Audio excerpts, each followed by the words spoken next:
కృష్ణా జిల్లా మొక్కళ్ళు గ్రామంలో రైతులు ఆందోళన చేపట్టారు.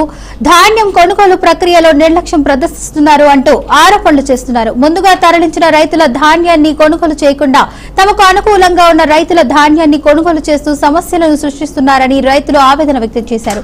తమ ధాన్యం సరైన ధరలో కొనుగోలు చేయాలని, అధికారులు తక్షణమే చర్యలు తీసుకోవాలని డిమాండ్ చేశారు.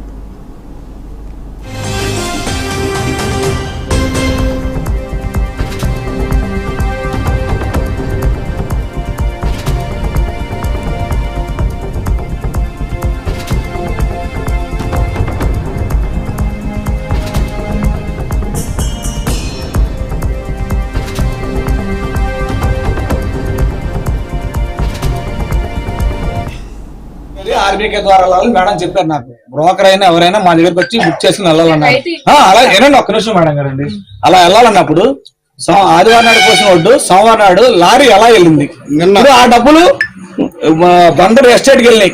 ఒడ్డు అవి ఎలా వెళ్ళినాయి, మీకు నిమిషాలు ఎక్కువ ఉంది వెళ్ళదని చెప్పారు మొన్న. అది నిన్న కోసిన ఒడ్డు నిన్న ఎలా వెళ్ళినాయి, ఇవాళ కోసే ఒడ్డు ఇవాళ వెళ్తున్నాయి. అవి ఎలా మేము వాళ్ళు వెళ్ళలేదు. రైతులకు ఆప్షన్ ఉందండి. రైతు గవర్నమెంట్ అమ్ముకోవడం అనేది ఆప్షన్, అది చాయిస్ వాళ్ళు. మేము ఇక్కడ ఒక్క నిమిషం ఉండండి.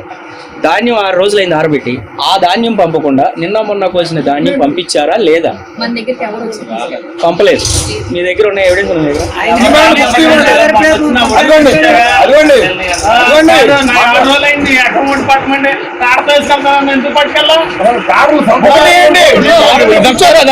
అందరూ ఒట్టి ఇక్కడ కూర్చోబెట్టి నేను మేడం గారి చుట్టూ 3 రోజులు తిరిగి ఎంఆర్ఓ గారి దగ్గరికి వెళ్ళి ఆర్టీఓ గారి దగ్గరికి వెళ్ళినాకే మేడం గారు వచ్చి రాశారు. ఈ 4 రోజులు పుస్తకం తీసుకురామండి, లోడ్ వెళ్ళిందో లేదు చూపించండి మీరు. కాదు, నేను మేడం గారి దగ్గరికి వెళ్ళి ఆర్బీకే ద్వారా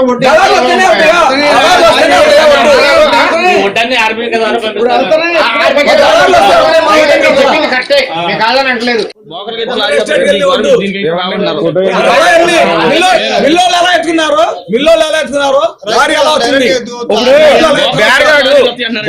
బోగర్ ఒడ్డు అయినా సరే ఇక్కడి నుంచి వెళ్ళాల్సింది. బోగర్ వెళ్ళింది ఆర్బీకే ద్వారా వెళ్ళాలా?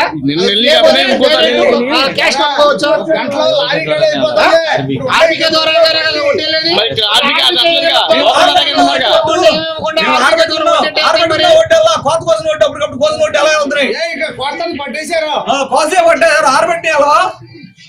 ఆర్బీకే ద్వారా వెళ్ళినప్పుడు ఒడ్డు ఆయన సంచులు ఉన్నాయి అంటున్నారండి. ఆయన అలాగే సంచులు ఉన్నాయి అన్నారు.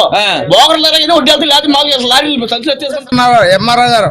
ఎప్పుడు మొన్న పడిపోయినప్పుడు చూడమంటే ఇప్పుడు అవి ఒడ్డు పట్టుకొస్తాం, వెళ్ళి పట్టుకొచ్చి చూపిస్తా ఒడ్డు వెళ్తారా పొలం. అయ్యా మీ పేరు ఏంటండి? నా పేరు సాయిబాబు. పాలపల్లి సాయిబాబు. ఎన్ని ఎకరాలు చేస్తారు మీరు? 10 ఎకరాలు. 10 ఎకరాలు ఒడ్డు పాడైపోయినాయా? పాడైపోయినాయి. ప్రాంతం పాడైపోతే రాస్తామన్నారు ఎంఆర్ఓ గారు. ఎంఆర్ఓ గారు అన్నారంట. అందుకే ఇప్పుడు ఆర్బీకే గానీ, అలాగే రెవెన్యూ డిపార్ట్మెంట్ గానీ, ఎంఆర్ఓ గానీ, కలెక్టర్ జాయింట్ కలెక్టర్ గానీ ఎవరు వచ్చి చూసిన పాపం లేదు. ఆర్బీకేలోకి వెళ్ళి మా ధాన్యం కొనమంటే ఆర్బీకే వాళ్ళు మాకు ఎటువంటి సంబంధం లేదని అంటున్నారు. అన్నప్పుడు ఆర్బీకే ఎందుకు ఇంకా తీసేస్తే మేము డైరెక్ట్ రైతులకు దళారులకు కొనుక్కుంటాం కదా. అలాగే మినిస్టర్ గారు ఉన్నారు, వాళ్ళ రాదండ్ల మనోహర్ గారు ఏమన్నారు, మీ అకౌంట్ లో 1792 రూపాయలు పడతాయి, మీరు దళారులకు అమ్మొద్దు, మీరు డైరెక్ట్ మిల్లర్స్ తోలుకోమంటున్నారు. మిల్లర్స్ ఏమో సంచులు ఇవ్వట్లేదు. ఆర్బీకేలోకి వెళ్తే సంచులు లేవు. అసలు మమ్మల్ని పట్టించుకునే నాదుడే లేడు. రెవెన్యూ అవని, లేకపోతే ఒక మండల స్థాయి నాయకులే గాని, అలాగే నియోజకవర్గ స్థాయికిలే గాని, రాజకీయ నాయకులే గాని ఎవ్వరు మమ్మల్ని పట్టించుకుని మీ ధాన్యం ఎంత కొంటున్నారో ఏంటి, మీరు ఏం చేస్తున్నారో, అసలు మీ ధాన్యం ఎంతకి వెళ్తున్నది, అలా మేము మిల్లర్స్ దగ్గరికి వెళ్ళి మా ధాన్యం కొనమని చూపిస్తుంటే ఈ ధాన్యం మాకు ఇంత రేటుకి అయితే వెళ్తాయి, ఇంత రేటుకి అయితే వెళ్ళవు, ఎంత అంటే 1100, 1000 రూపాయలు, 1200 ఇలాగే చెప్తున్నారు. అదే కానీ దళారులకు వెళ్ళేటప్పటికి ఏమవుతున్నది, 1200కి 1300 మా దగ్గర దళారులు కొంటున్నారు. రైతుల్ని దళారికి అమ్ముకుంటుంటే వెళ్తున్నాయి.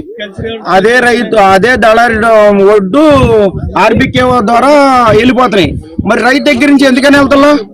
ఇప్పుడు మామూలుగా బేరగాడు కొంటున్నాడు ఒడ్డు, కొని అటు ఏం చేస్తున్నాడు, ఆర్బీకే ద్వారా క్యాష్ చేసుకుంటున్నాడు. అలా పని అవుతుంది. అలా పని అయినప్పుడు రైతుకి అలా ఎందుకని సహాయపడుతుంది? అసలు అడిగారా మీరు? ఆర్బీకే అడిగారుగా. అడిగితే తమ్మి ఇట్రా ఇతను వెళ్ళి అడిగితే ఇతను అన్నారు దళారికి అమ్ముకో, నువ్వు బేరకాడికి అమ్ముకుంటే తొందరగా వెళ్తే దీంట్లోనే వెళ్ళాలని ఉందని ఒక పెద్ద మనిషి ఇతను అన్నాడంట. ఎవరికి అమ్ముకునేది కూడా మీరే చెప్పాలా? అట్లాంటప్పుడు రైతులకు ఉపయోగం లేనప్పుడు ఇంకా ఆర్బిక్ ఎందుకు తీసేయమనండి. తీసేస్తే రైతు తిప్పలు రైతు పడతాడు. ఇప్పుడు రైతు సాయం లేనప్పుడు ఏదైనా సరే రైతు కొట్టించినప్పుడు ఇంకెందుకయ్యి తీసేయండి. తీసేస్తే ఐ డోంట్ కేర్. రైతు తిప్పలు రైతు పడతాడు, దళారు తిప్పలు దళారు పడతాడు. ఇప్పుడు ఇంత సాలాల కాలం కష్టపడి పండించుకున్నది ఎందుకు? రైట్, ఇదే అంశానికి సంబంధించి పూర్తి సమాచారాన్ని మా ప్రతినిధి సుబ్బయ్య అందిస్తారు. చెప్పండి సుబ్బు, అసలు కృష్ణా గూడూరు మండలంలో అయితే ధాన్యం కొనుగోలు PACS నిర్లక్ష్యం వహిస్తున్నారంటున్నారు. అప్డేట్స్ ఏంటి అసలు అక్కడ? ఓకే ఫాతిమా, కృష్ణా జిల్లా పెడన నియోజకవర్గం గూడూరు మండలంలోని మొక్కలు గ్రామానికి చెందిన రైతులు ఈ ఆర్బీకే సెంటర్ కి ధాన్యాన్ని తీసుకుని వెళ్ళడం జరిగింది. అయితే ధాన్యాన్ని తీసుకెళ్ళినప్పటికీ అక్కడ కొనుగోలు జరగలేదని చెప్పేసి ఆరోపణలు చేస్తా ఉన్నారు. అంతేకాకుండా అక్కడ ఉన్న మహిళా అధికారితోనూ అక్కడ ఉన్న కొంతమంది అధికారులతోనూ వాగ్వివాదానికి దిగారు. వారం రోజుల క్రితం తాము కోసి తీసుకొచ్చిన ధాన్యాన్ని కొనకుండా ఇప్పుడు ఈ రోజు నిన్న కోసిన ధాన్యాన్ని ఎలా కొనుగోలు చేస్తారు, దళారుల దగ్గర మీరు ధాన్యం కొనుగోలు చేసి ఎలా పంపిస్తారని చెప్పేసి కూడా ఆందోళన దిగడం జరిగింది. అయితే అప్పటికప్పుడు కోసిన ధాన్యం ప్రస్తుతం ఉన్న పరిస్థితి ఒకవైపు తుఫాను ముంచుకొస్తా అంటే వారం రోజుల క్రితం కోసిన ధాన్యాన్ని తీసుకోకుండా ఇప్పుడు కోసిన ధాన్యాన్ని ఎలా తీసుకుంటారని చెప్పేసి వాళ్ళు అధికారులని అక్కడ ప్రశ్నించడం జరిగింది. అంతేకాకుండా ఈ ఆర్బీకే సెంటర్లో నమోదు చేసుకుని ఇన్ని రోజుల తరబడి తమ పేర్లు నమోదు చేసుకున్నప్పటికీ ఇన్ని రోజుల తరబడి వాళ్ళు తిప్పించుకుంటున్నారని చెప్పేసి దళారులు అధికారులు కలిసి ధాన్యాన్ని అమ్ముకుంటున్నారని చెప్పి రవాణాకు వాహనాలు పెడుతున్నారని తాము అడిగితే మాత్రం వాహనాలు అందుబాటులో లేవని చెప్తున్నారని చెప్పేసి రైతులు ఆరోపిస్తున్నారు. అయితే దళారులను అధికారులు కలిసి దళారులు చెప్పిన వ్యక్తులు ధాన్యం కొనుగోలు చేస్తున్నారని చెప్పేసి కూడా వీళ్ళు రైతులు ఆరోపించడం జరిగింది. అయితే ఇలాంటప్పుడు మాకు ఆర్బీకే సెంటర్లు ఎందుకు, ఆర్బీకే సెంటర్లు పూర్తిగా ఎత్తేస్తే మేము మాకు నచ్చిన వాళ్ళ దగ్గర అమ్ముకుంటాం అని చెప్పేసి కూడా వీళ్ళు ఆందోళన వ్యక్తం చేయడం జరిగింది. అక్కడ కూడా వ్యక్తం చేసి నిరసన అయితే తెలపడం జరిగింది. ఒకవైపు ఎవరైతే సివిల్ సప్లైస్ మినిస్టర్ ఎవరైతే నాగేంద్ర మనోహర్ ఉన్నారో ఆయన మేము ఇన్ని టన్నులు కొన్నామని గంటకోసారి విలేకరుల సమావేశం పెట్టి చెప్తున్నారు. అయినప్పటికీ ఇక్కడ మాకు న్యాయం జరగట్లేదు, మేము రైతులు నష్టపోతున్నామని చెప్పేసి కూడా ఆందోళన వ్యక్తం చేస్తా ఉన్నారు. ప్రస్తుతం పరిస్థితి బాగాలేదు, తుఫాను పరిస్థితులు నెలకొన్న నేపథ్యంలో తమ పంట ఎవరైతే ముందుగా పేర్లు నమోదు చేసుకున్నారో వాళ్ళది మాత్రమే కొనుగోలు చేయాలి, ముందుగా సీరియల్ ప్రకారమే రావాలని చెప్పేసి వాళ్ళు డిమాండ్ చేయడం జరిగింది.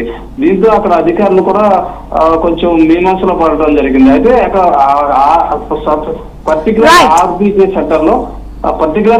ఆర్బీకే సెంటర్ లో సీరియల్ ప్రకారంగా రైతులు ఎప్పుడైతే పేర్లు నమోదు చేసుకున్నారో దాని ప్రకారంగా ఇది అమ్ముడు జరగకపోవడం, ప్రస్తుతానికి వాతావరణం అనుకూలించకపోవడం వల్ల రైతుల్లో ఒక ఇంత ఆందోళన, ఒక ఇంత భయం వేయడం కారణంగా అధికారుల తీరు పైన వాళ్ళు మండిపడడం జరిగింది. దీనిపైన right, thank you Subbu for the update.